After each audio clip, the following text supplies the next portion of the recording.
이제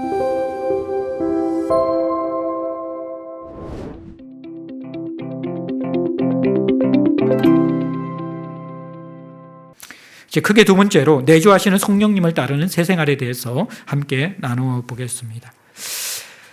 내주하시는 성령님을 우리가 생활 속에서 따르기 위해서 네 가지 정도의 권면, 여러분들 도움이 되는 교훈을 드리고자 합니다. 먼저 첫 번째는 성령님을 따르는 새 생활은 기도와 묵상 생활을 통했습니다. 시편 62편 1절에 보면요, 나의 영혼이 잠잠히 하나님만 바라며 나의 구원이 그에게서 나오는도다라고 시편 기자가 고백하고 있습니다. 그래서 우리가 기도 시간에 일방적으로 내 필요만 쏟아붓고 돌아서 나오는 기도, 일방적 기도는 무례하고 조금은 예의에 어긋난 기도라고 말씀을 드렸죠. 그러니까 우리가 성령 안에서 기도한다라는 것은 내 필요만 간구하는 것이 아니라 침묵의 시간을 가지면서 하나님 나에게 어떻게 말씀하시는가 머물러 있는 것입니다. 이때 우리는 하나님을 깊이 경험하고 머리로가 아니라 그 하나님의 가슴과 우리의 삶 속에 내려올 수 있습니다. 물론 우리가 훈련이 되지 않을 때 기도하면서 침묵할 때 잡생각과 딴 생각에 사로잡힙니다. 제가 기도 강의할 때 말씀 많이 드렸죠. 그죠? 졸기도하고 딴 생각에 사로잡혀. 그러나 인내하면서 계속 침묵하며 주님 앞에 기도하는 훈련을 하셔야 되고요. 또 경건의 시간을 가진 다음에 말씀과 함께 기도와 묵상 훈련을 하면 굉장히 건강합니다. 경건의 시간에 만난 하나님, 그 하나님을 상상하면서 묵상하고 기도하게 될 때에 우리가 머리로 파악하고 분석하는 하나님이 아니라 살아계신 그 하나님이 진리의 영을 통하여서 우리에게 만나주시는 하나님, 인격으로 다가오시는 하나님, 우리 존재를 새롭게 하시는 하나님, 그 하나님을 깊이 경험할 수 있습니다. 이렇게 지속적인 침묵과 묵상 훈련이 되어야지요, 일상의 하나님의 인도도 잘 받을 수가 있어요. 우리는 대부분 어떻습니까? 굉장히 인생의 큰 문제, 직장 결정, 결혼 문제, 자녀의 장래 문제, 이럴 때 위급할 때만 그때 하나님의 뜻이 무엇인가 달려들어서 기도하잖아요. 근데 잘 판별이 됩니까? 안 됩니다.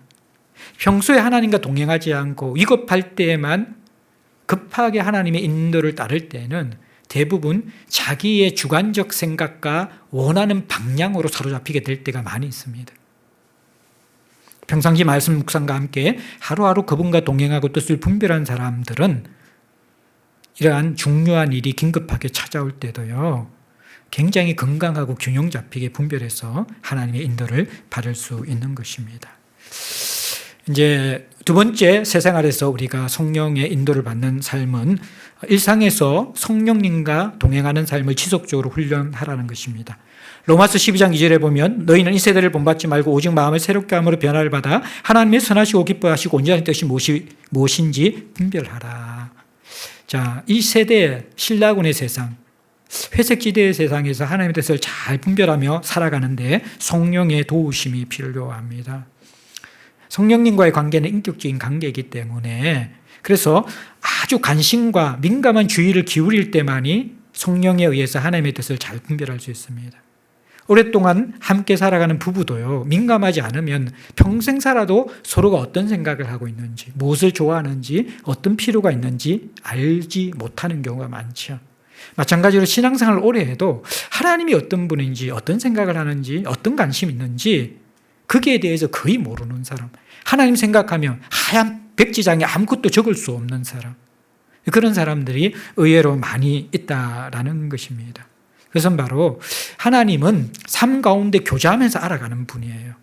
그런데 그러한 경험 속에서 교제하면서 인격적인 관계 속에서 알아가는 하나님이 없기 때문에 하나님을 아는 지식에서 자라가지 않는 거예요. 특별히 여러분들은 이 일상에서 어떤 때 성령의 인도를 받아야 하면, 내 옛사람이 올라올 때, 이럴 때, 아이 키우면서 짜증날 때 있잖아요. 직장에서 동료와의 관계 속에서 분노가 폭발될 때 있죠. 이럴 때 여러분들 성령의 인도를 받으며 그때 그 일상 속에서 하나님의 도우심을 구하는 기도를 해야만 합니다. 긴장되고 갈등이 생기고 막막하고 앞이 보이지 않는 힘겨운 세상살이를 우리가 하루하루 살아가면서 그때 순간순간 성령님 앞에 기도하면서 주님 도와주세요. 어떻게 해야 됩니까? 그러한 순간순간의 훈련이 축적되어지면서 우리의 영성이 생기고 하나님을 알아가게 되어지고 삶이 분별되어지고 내가 성숙하게 되는 거예요. 근데 우리가 이런 훈련을 거의 안 하는 거예요. 그러니까 이 코로나 시국에는 우리의 인격도 거칠어지고 관계도 피폐해지고 우리를 둘러싼 삶들이 계속해서 무기력해지는 것이죠. 일상에서 성령과 동행하는 법을 우리가 배우지 못했기 때문입니다. 그러면서 이렇게 위기의 순간에 일상에서 성령과 동행하다가 조금씩 성장하고 발전하게 되어지면 어떤 일이 생긴지 아십니까? 말씀을 묵상하거나 기도할 때 성령께서 감동을 주십니다. 예. 이럴 때 어떤 감동을 줘? 오늘 누구에게 한번 전화해 봤으면 좋겠는데, 오늘 누구와 만나서 밥 한 끼 사주면 좋겠는데, 그런 마음들이 훅 들어올 때가 있다는 거죠. 이게 내 생각인가? 하나님 주시는 마음인가? 헷갈리잖아요. 근데 그때 우리가 한번 순종해 보면요. 전화를 한번 더 걸어보면 상대방이 깜짝 놀라는 거예요. 내가 너무 도움이 필요했는데. 안 그래도 전화하고 싶었는데 바쁠까봐, 참 피해를 끼칠까봐 전화를 못했는데 먼저 전화해서 너무너무 고마워요. 성령께서 주신 마음이고 연결시켜 주신 것이죠. 이러한 것들, 내가 삶에 어렵고 힘들 때 하나님 앞에 성령 안에서 기도하면서 그 문제를 이겨내면서 끊을 수 없는 밧줄이 끊어지는 것을 경험하고 빠져나올 수 없는 늪에서 내가 건진받는 것을 경험하는 것, 그게 소극적이라 그러면 더 적극적으로는 그 성령과 말씀 속에서 동행하면서 하나님께서 주시는 감동, 그것을 통해서 누군가에 대한 사랑과 필요들에 대해서 하나님이 마음에 문을 두드려 주실 때 순종해 보면서 하나님이 얼마나 세심하시고 얼마나 우리를 통하여서 동력하기를 원하시는지, 함께하기를 원하시는지 그걸 경험하게 되어지면요 깜짝깜짝 놀라는 것이죠. 이게 일상생활의 우리의 훈련입니다.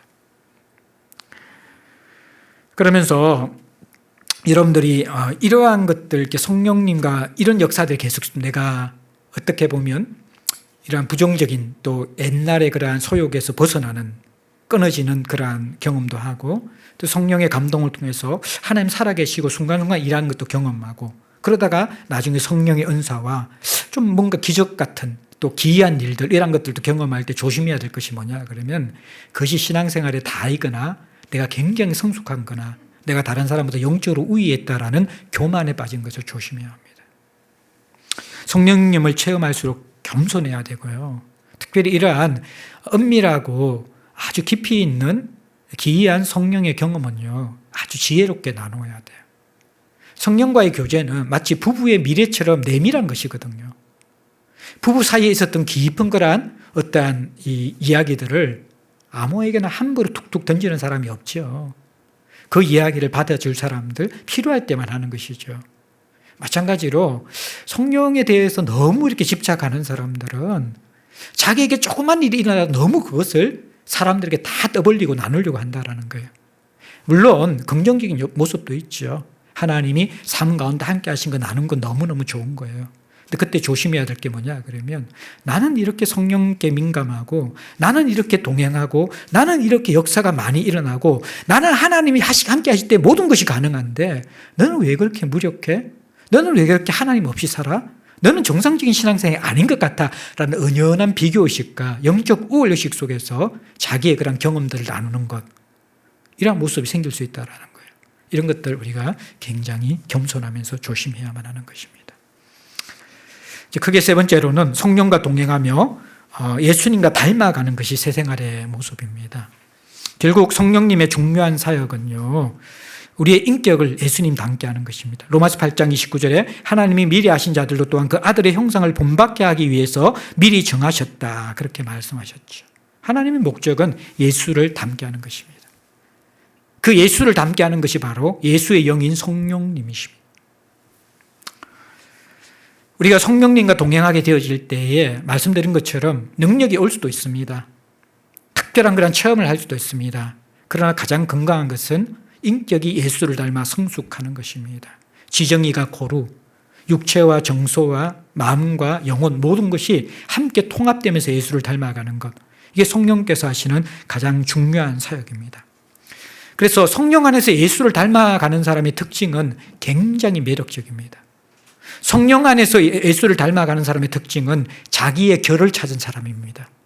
다른 사람하고 비교하고 다른 사람 때문에 그 시기심 때문에 힘들어하고 교만하고 또 열등감에 시달리고 이 모습이 아니라는 거예요. 하나님이 나를 그 짝꿍으로 만들었다는 것을 성령 안에서 나는 이미 깨달은 거예요. 내게 주신 그 고유한 결을 찾아서 성령 안에서 예수를 닮아가게 될 때에 그 사람만이 가지는 굉장히 아름답고 맛깔스러운 색깔을 내게 되어집니다. 그게 성령 안에서 자신을 찾은 사람의 깊은 매력이라는 것입니다. 예수쟁이들은 정말 재미도 없고 딱딱하고 몸이 건조하고 너무 원칙주의자고 찔려도 피 한 방울 들어갈지 않는 그런 냉렬한 사람이고, 그거는 성경이 이야기하는 모습이 아닙니다. 가장 성령 충만하고 성경이 이야기하는 우리의 성수관상은 예수 그리스도거든요. 예수 그리스도가 얼마나 유쾌하고 얼마나 따뜻하고 때로는 분노하시기도 하시고 굉장히 인간적인데 그 가운데 예수만이 가진 독특한 매력이 있었던 것이죠. 자신의 원래의 모습을 찾을 때, 자신의 결을 찾을 때 가장 매력적인 사람이 되는데 성령께서 하시는 일입니다. 제대로 성령 안에 있는 사람은요, 하나님과 사랑에 빠지거든요. 여러분들 이성교제 딱 시작한 사람들은 딱 표시가 나요. 얼굴이 달라져요. 사랑에 빠지면. 마찬가지로 성령의 은혜 속에 들어간 사람들은 딱 달라요. 어떤 게 다릅니까? 그의 신앙의 그 색깔과 맛이 달라져요. 매력이 생기게 되는 것이죠. 건강한 예수의 영이 그 안에 들어가게 되면요, 예수께서 사셨던 그 매력적인 모습이 그 사람 속에 드러나게 되는 것입니다. 성령의 인도를 받아 인생을 아름답게 가꾸려면요, 먼저는 계속 성령과 매일매일 동행하는 새로운 습관을 만드십시오. 그런 새로운 습관이 우리의 인격을 만듭니다. 그 인격이 형성되어지면 우리의 삶이 바뀌어집니다. 성령 안에서의 습관은 인격을 만들고, 인격의 성숙은 우리의 인생 전체를 바꾸어 놓습니다. 그래서 여러분들 오래 신앙생활을 하는 것보다 내가 얼마나 살아있는 성령과 긴밀하게 동행하는가, 이게 훨씬 더 중요합니다. 우리 교회도 보면요, 신앙생활한 지 얼마 안 됐지만 기도하며 성령과 동행한 사람들은요, 굉장히 하나님을 깊이 느끼고 뜨겁게 사랑하는 것을 볼 수 있어요. 그러나 오랫동안 신앙생활을 했지만요, 말씀도 성령도 제대로 알지 못하는 사람들은 가면 갈수록 이상해지는 모습이죠.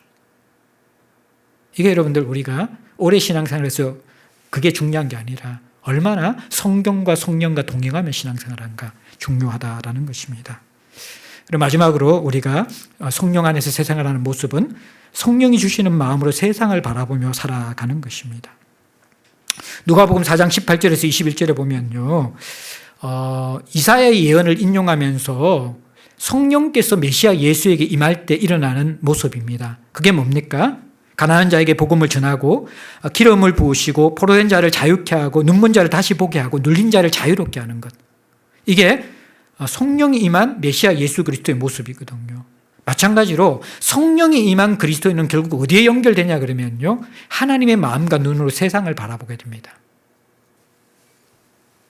그래서 우리는 세상 속에서 가난한 자와 또 포로된 자와 눈먼 자와 눌린 자에 대한 관심을 가지게 되어집니다. 이게 성령의 역사라는 거예요. 사회운동으로서 이것을 하는 것이 아니라 하나님을 사랑하고 성령이 들어오면 일이 일어납니다. 초대교회 부흥이 일어날 때 지금처럼 뭔가 사회개혁 뭐 이런 이야기, 사회운동 이야기 안 하더라도 부흥이 일어나서 성령이 임하면 그 사람들의 삶은 개혁적이 됩니다. 세상 속에서 그들의 삶은 변화된 모습으로 드러나는 것입니다. 복음은 나를 구원할 뿐만 아니라 나를 통해서 깨어지고 상처난 이웃과 세상을 회복하도록 우리를 이끌어 가십니다.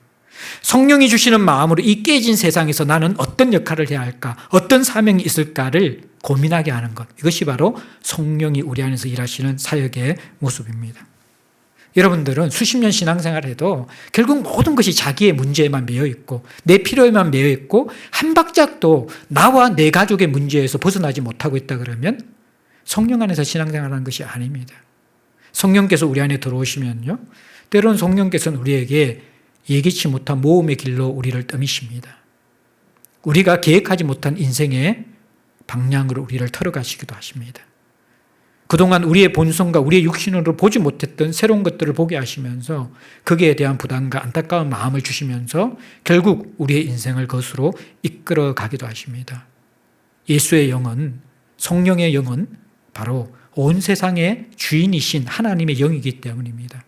이 세상의 주인이신 하나님이 깨어진 세상을 바라보며 아파하시는 그 마음과 그 시각이 성령 안에서 지속적으로 살아가는 성도들에게는 반드시 임하도록 되어져 있습니다. 그래서 저희들이 새로운 어떤 교회 공간에서 이웃을 위해서 또 지역 사회를 위해서 무슨 일을 하게 될 때 물론 우리가 계획과 여러 가지 무엇을 할 것인가 잘 짜야만 합니다. 그러나 가장 중요한 것은 무엇인지 아십니까? 성령 충만한 사람이 많아야 됩니다. 성령 안에서 하나님이 하나님의 마음으로 피를 보는 사람들, 그 사람이 결국 그 일을 하는 거예요. 여러분들은 수십 년 신앙생활에도 갓난아이 신앙에서 머물러 있습니까? 아니면 영적 거인이 되어서 이제는 나를 벗어나서 온 세상을 향한 하나님의 마음과 시각을 가지고 있습니까? 성령과 지속적으로 동행하게 되어질 때 이런 모습이 일어납니다. 성령과 함께 동행하는 생활의 4가지 모습, 기도와 묵상, 그 속에서 성령님과 동행하십시오. 일상생활, 힘들고 어려울 때, 갈등되고 옛사람이 불쑥 올라올 때 성령님 앞에 무릎 꿇으십시오. 그리고 더 나아가서 성령께서 감동을 주실 때 순종함으로 하나님을 더 깊이 체험하십시오. 그리고 3번째로 성령과 동행하는 가장 아름다운 모습은 예수를 닮아가는 것입니다. 성령 안에서 자기 결을 찾아서 예수를 닮아가는 모습입니다. 그리고 아버지의 마음과 아버지의 눈이 내게 부어졌기 때문에 세상을 향한 하나님의 마음을 가지고 내 삶의 부분을 또 내 삶의 모습들을 거기에 드리게 되는 것입니다. 사랑하는 성도 여러분들, 말씀과 함께 성령님을 따르는 풍성한 새 생활 얼마나 알고 계시고 얼마나 경험하고 계십니까? 여러분들은 끊을 수 없는 밧줄과 같은, 헤어나올 수 없는 늪과 같은 예수 믿기 전에 이전의 삶에서 점점 멀어져 가고 있습니까? 그 모습이 희미해져 가고 있습니까? 아니면 여전히 그대로입니까? 말씀과 성령과의 동행과 관계가 있습니다. 여러분들이 말씀과 함께 성령님을 따르는 풍성한 생활을 하게 될 때에 메마른 신앙생활에 생기를 얻게 될 것입니다. 거북이 덩껍질같이 바짝 말라 갈라터진 논바닥 같은 심령의 상태가 가무로 메마른 땅에 성령의 단비가 촉촉히 적셔지면서 옥토가 되는 그러한 여러분 마음의 회복, 심령의 회복이 성령과 동행할 때 말씀 속에서 일어나게 될 것입니다. 바람에 나는 겨와 같은 뿌리도 없고 실체도 없고 열매도 없고 조그만 삶의 환란에도 이들이 떠밀려서 너무나 가벼운 영성을 가지고 세상에서 날아다니는 먼지 같은 우리의 모습이 시냇가에 심은 나무처럼 시절을 쫓아 가시를 맺고 많은 사람에게 안식과 열매와 평안을 줄 수 있는 그러한 풍성한 거목으로 자라가게 될 것입니다. 말씀과 함께 성령님을 따르는 풍성한 세상을, 이것은 특별한 사람의 것이 아니라 모든 성도를 위해서 십자가 안에서 마련하신 우리 주 예수 그리스도의 선물입니다. 이 선물을 제대로 알고 제대로 누릴 수 있는 저와 여러분들 될 수 있기를 소망합니다.